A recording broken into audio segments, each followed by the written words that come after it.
So injury leads to opportunity. So as we know, Jeff Okudah, which they got good news, by the way, too, over the weekend about Jeff Okudah and the idea that he's going to be back early in the season. And Arthur Smith was not specific with the timeline because he doesn't really know at this point, right? I mean, again, we know he's not going to be ready for the preseason, but certainly week 1, week 2, week 3. I mean, he said, look, it'll be sometime early in the season.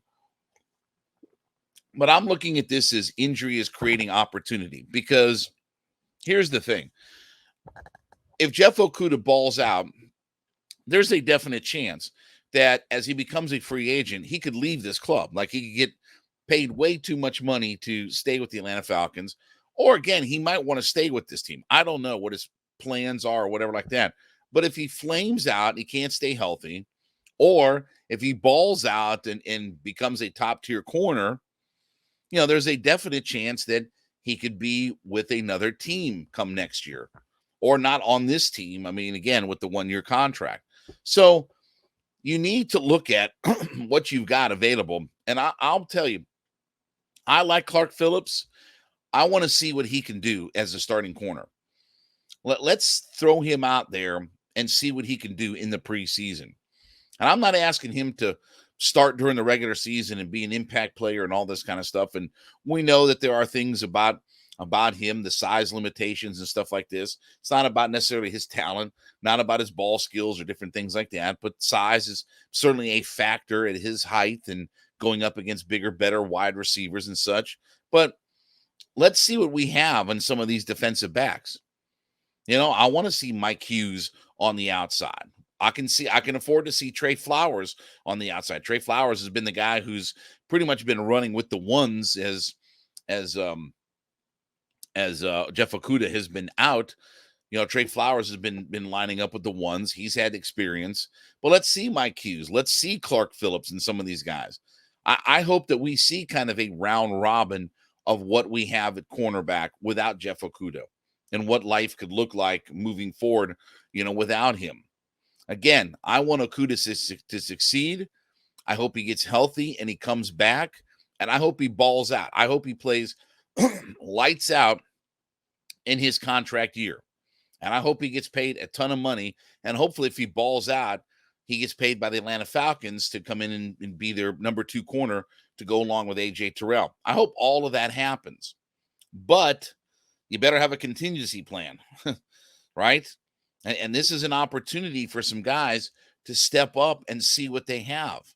I don't mind seeing a mixture of Flowers, Hughes, Clark Phillips. I don't mind seeing a D. Alford, another guy that let's see what he can do on the outside.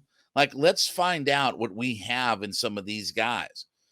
I think Alford's a nice player. He's a good rotational piece to bring into the mix. Let's see what we have if he can stay on the outside. Let's see Clark Phillips play some outside and line up against some guys.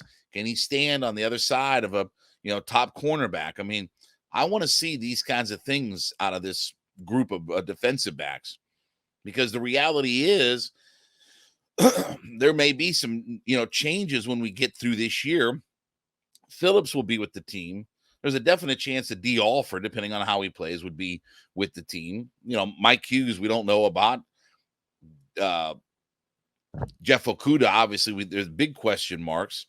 So let's see what we have in some of these guys. Trey Flowers, just kind of a rotational piece. Again, he's got experience. He's got starting experience. I kind of know what he is probably at this point. But let's see what some of these other guys are. Mike Hughes is a former first-round pick who's, whether it's bad coaching, whether it's been underused, whatever like that, let's see what we have in some of these guys. So again, injury leads itself to opportunity.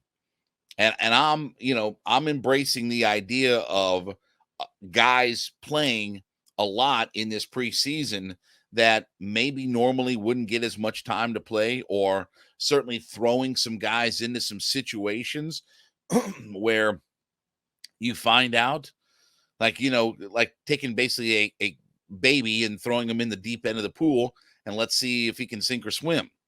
Let's see what we have in some of these guys, because there is a definite reality that Jeff Okudah, who can certainly be the talent that he can be a starting corner opposite A.J. Terrell, and certainly probably looks to be the starting corner when he gets back. And hopefully it'll be sooner than later, and he'll be part of our starting lineup here for, umpteen weeks or what have you, line up against the opposite side of A.J. Terrell. Hopefully that he's a guy who can be a big-time player in this defense.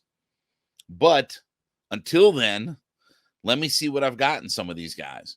Let me see what I have in, again, Clark Phillips, Mike Hughes, Trey Flowers to a degree, D. Alford, Cornell Armstrong is another guy. Let's see what we have in some of these guys.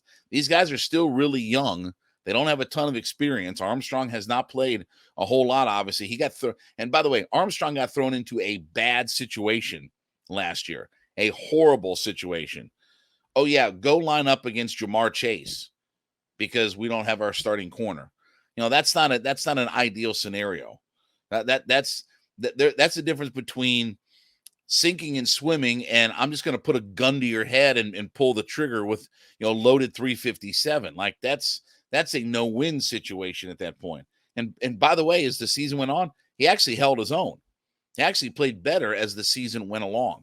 So let's see what we have in some of these guys, because again, we might have to figure out some things for the long term down the road, even a year or two from now.